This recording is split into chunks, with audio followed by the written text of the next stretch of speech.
Dans cette résidence du centre-ville, il y a au 5e étage ce bel appartement de 85 mètres carrés. Il coûte un peu plus de 200 000 € et devrait rapidement trouver preneur. Tu as 3 chambres, ensuite tu as la cuisine juste à côté. Voilà. Pour ces agents immobiliers, il dispose aussi d'un véritable atout post-coronavirus. Un grand balcon avec vue sur la citadelle de Besançon. On a beaucoup de clients qui nous ont rappelé et pendant le Covid et après le Covid en disant que voilà, soit c'était un appartement avec grande terrasse et avant dans les critères la terrasse c'était pas rédhibitoire s'il n'y en avait pas.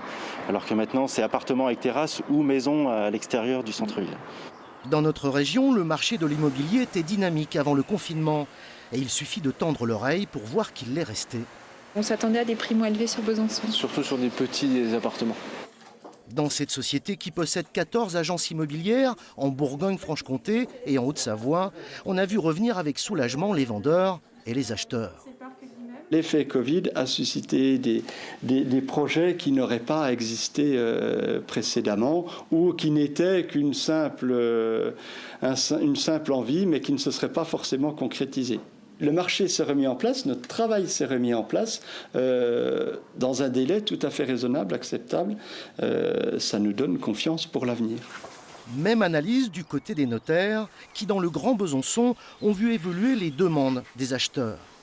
Ce qu'on a vraiment pu voir dans nos études, c'est que le marché de la maison était très dynamique, voire plus dynamique qu'à période égale l'année dernière.